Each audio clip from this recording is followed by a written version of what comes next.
जय हिंद दोस्तों। आज हम लोग देखते हैं इस वीडियो में जो गांधी जी ने शुरुआत में आंदोलन किया था, जब वो राजनीति में रहे, प्रवेश किए थे इसके बाद भारत में। तो उन्होंने भारत में कौन-कौन से आंदोलन किए, उनके शुरुआती आंदोलन थे। तो उसको हम देखते हैं। उनका सबसे पहला आंदोलन जो था वह चंपारण सत्याग्रह आंदोलन था। कौन-सा आंदोलन था? अगर पूछा जाएगा गांधी जी का पहला आंदोलन कौन था भारत में, तो चंपारण सत्याग्रह आंदोलन था, जो कि 1917 में हुआ था। कब हुआ था? 1917 में हुआ था। यह किस चीज़ पे आंदोलन था? यह जो है चंपारण में जो है किसानों को नील की कृषि नील की खेती करने के लिए बाध्य किया जा रहा था, वो भी 3 कठिया अर्थात 3 कट्ठे वाले क्षेत्र पर उनको नील की कृषि करने के लिए बाध्य किया जा रहा था। इसका नेतृत्व जो है चंपारण सत्याग्रह का किसने किया? गांधी जी द्वारा किया गया। इस समस्या से चंपारण सत्याग्रह जो कि चंपारण बिहार में है, उस समस्या से अवगत गांधी जी को जो है राजकुमार शुक्ल ने कराया था। इन्होंने जब 1916 ईस्वी में अ लखनऊ कांग्रेस हुआ था या लखनऊ अधिवेशन हुआ था कांग्रेस का, तब उसमें चंपारण की तिनकठिया समस्या के बारे में गांधी जी को बताया था। इनके चंपारण सत्याग्रह में अन्य सहयोगी कौन थे? वह सहयोगी थे डॉक्टर राजेंद्र प्रसाद, मजहर उल हक थे, जेबी कृपलानी थे और महादेव देसाई थे, आदि और भी थे। तो जो प्रमुख हैं उनमें डॉक्टर राजेंद्र प्रसाद हैं, मजहर उल हक हैं, जेबी कृपलानी हैं, महादेव देसाई हैं। इसे इस सत्याग्रह को जो है गांधी जी का फर्स्ट सत्याग्रह आंदोलन कहा जाता है। गांधी जी का क्या कहता है पहला, मतलब जब उन्होंने राजनीति में प्रवेश किया तो भारत में सबसे पहले यही चंपारण सत्याग्रह किया था। तो इसको याद रखना है, क्वेश्चन आया हुआ बीपीएससी में आया हुआ है, हर वनडे एग्जाम में लगभग आया हुआ है। और लेकिन एक चीज़ यहाँ याद रखना है, पूछा जाएगा कि गांधी जी ने अपने पहले सत्याग्रह का प्रयोग कहाँ किया? तो ये पहले सत्याग्रह का प्रयोग यहाँ पे नहीं करते हैं, याद रखना, क्योंकि नाम लिखा है चंपारण सत्याग्रह, तो लोग क्या कहेंगे कि हो सकता हो यही है, तो यही डिफरेंस है। इसमें सत्याग्रह का प्रयोग नहीं किया था, ठीक है? तो अब आगे देखते हैं। इस सत्याग्रह या इस आंदोलन चंपारण आंदोलन की सफलता के कारण जो है रवींद्रनाथ टैगोर ने महात्मा गांधी जी को महात्मा की उपाधि दी थी। किसकी उपाधि दी थी? महात्मा की उपाधि दी थी। क्वेश्चन पूछा जा सकता है कि किस आंदोलन के बाद गांधी जी को महात्मा की उपाधि मिली?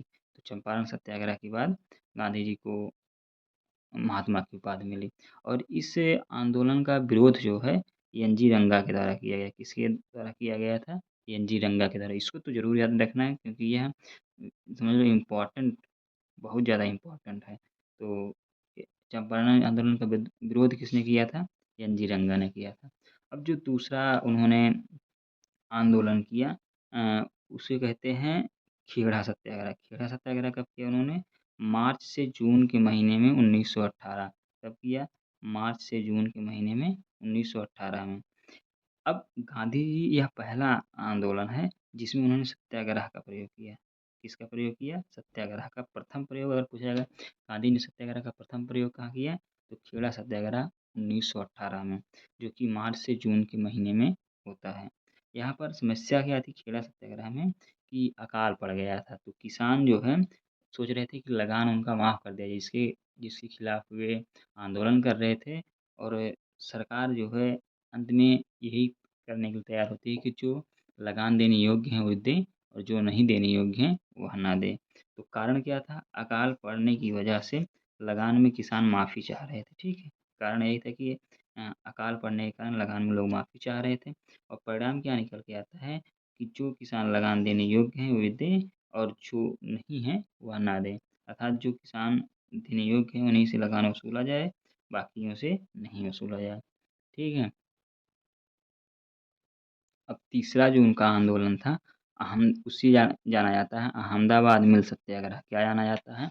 अहमदाबाद मिल सत्याग्रह। यह कब होता है? फरवरी से मार्च 1918। फरवरी से मार्च 1918 में होता है।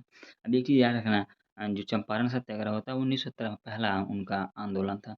लेकिन जो दूसरा क्रम में अगर पूछा जाए कालक्रमानुसार, तो दूसरा उनका आंदोलन था अहमदाबाद मिल सत्याग्रह, जो कि फरवरी से मार्च 1918 में होता है।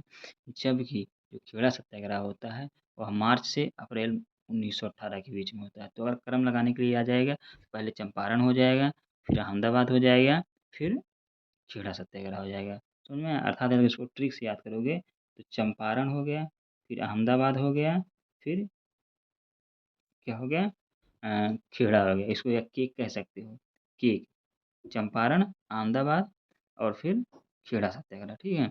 इसमें सबसे पहला इसमें जो हथियार उन्होंने यूज़ किया था, भूख हड़ताल प्रारंभ की थी। तो अगर पूछा जाएगा सबसे सबसे पहले भूख हड़ताल गांधी जी ने किस आंदोलन में प्रयोग किया था? तो अहमदाबाद मिल सत्याग्रह जो कि फरवरी-मार्च महीने में 1918 में हुआ था। इसमें वो जो संघर्ष का कारण क्या था कि जो मज़दूर थे और मिल मालिकों के बीच यह संघर्ष चल रहा था। मिल मालिकों और मज़दूर के बीच यह संघर्ष चल रहा था। इसमें जो संघर्ष करने का जो कारण था, वह था कि वहाँ पर प्लेग नामक बीमारी फैल गई थी, तो जो मज़दूर थे वह बोनस की माँग कर रहे थे। तो कारण क्या था? प्लेग बोनस की माँग अर्थात प्लेग नामक बीमारी फैलने के कारण मज़दूर जो है बोनस की माँग कर रहे थे, ठीक है? इसका नेतृत्व गांधी जी ने किया। किसने किया अहमदाबाद मिल सत्याग्रह का नेतृत्व? गांधी जी ने किया। इनकी जो सहयोगी थी एक अनसुईया बेन थी। इनकी सहयोगी कौन थी? एक अनसुईया बेन थी। यह उद्योगपति अम्बालाल साराभाई की बहन थी। अर्थात इन्हीं अम्बालाल साराभाई के ही खिलाफ उनकी बहन आंदोलन कर रही थी कि मज़दूरों के लिए। तो रिज़ल्ट क्या निकल के आता है? सरकार एक ट्रिब्यूनल बनाने का निर्णय लेता है और उसमें जो है फैसला लिया जाता है कि जो मज़दूर हैं, उनको 35% बोनस दिया जाएगा। इस तरह से गांधी जी के जो शुरुआती आंदोलन थे, वे सफल हुए थे। उन्होंने सबसे पहला आंदोलन चंपारण सत्याग्रह 1917 में किया, फिर दूसरा सत्याग्रह जो है अहमदाबाद मिल सत्याग्रह 1918 में किया, जो कि फरवरी से मार्च महीने में किया था। तीसरा सत्याग्रह उन्होंने खेड़ा सत्याग्रह किया था, जो कि उन्होंने मार्च से अप्रैल महीने में 1918 में किया था। तो अगर इसको हम ट्रिक से याद करें तो उसे केक कह सकते हैं। चंपारण, अहमदाबाद और फिर खेड़ा सत्याग्रह। और अहमदाबाद अहमदाबाद मिल सत्याग्रह में गांधी जी ने भूख हड़ताल का सबसे पहले प्रयोग किया था और इसके बाद खेड़ा सत्याग्रह में गांधी जी ने सबसे पहले सत्याग्रह का प्रयोग किया था और उसमें चंपारण में उन्होंने सत्याग्रह का प्रयोग नहीं किया था। उम्मीद है कि आपको समझ में आया होगा कम समय में जल्दी से चीज़ें और अधिक से अधिक पॉइंट्स कैसे रिवाइज करना है। इस वीडियो को देखते रहिए। आप जब बैठे हो फ्री में देखते रहिए, तो आपके लिए फ़ायदेमंद होगा।